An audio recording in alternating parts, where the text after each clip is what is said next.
আমার স্বামী electric man আসছিল, একজন লাইনম্যান। তাইনে দেখে শাটডাউন লয়েছিল, তাদের কোড নাম্বার দিয়েছিল, শাটডাউন লয়ে তাইনে লাইনের কুড়ি রুজে উঠছে, কাজ করতো। এবার নিচে আসলো লক্ষণ স্টাফ, একজন লক্ষণ।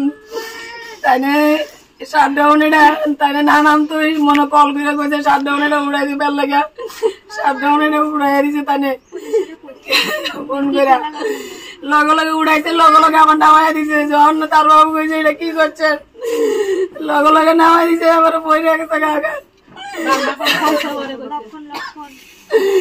তাহলে তারা একজন গভর্নমেন্টের স্টাফ হিসেবে কি আমার শান্তির বাজার পর্যন্ত তারা রুগীটা আনছে, আমার কইছে বিলুনিয়া হসপিটাল নেই, আমি বিলুনিয়া যেতাম লাগছি, আবার কল আইছে শান্তির বাজার আনে ব্যাপার দিছে।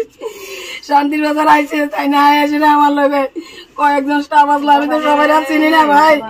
তারা আমার 10,000 টাকা আমার সাথে, কিন্তু আমি জানতাম না তারা যে আমার লগে একজন স্টাফ জিবি হাসপাতালে যাইতো না, কিন্তু তারা আমার শান্তির বাজার মাঝ রাস্তা তাই না, কিন্তু রুগীটা আমার হাতে ছেড়ে দিবে।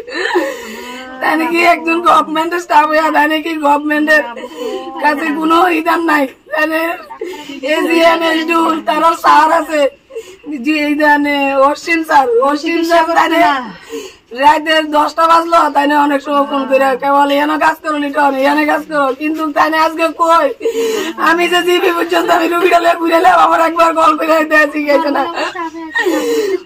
আমি ফোন করলে পর্যন্ত আবার লাইন ধরে না, ফোন লাইন যখন ধরে না, তাহলে আমি লাস্টে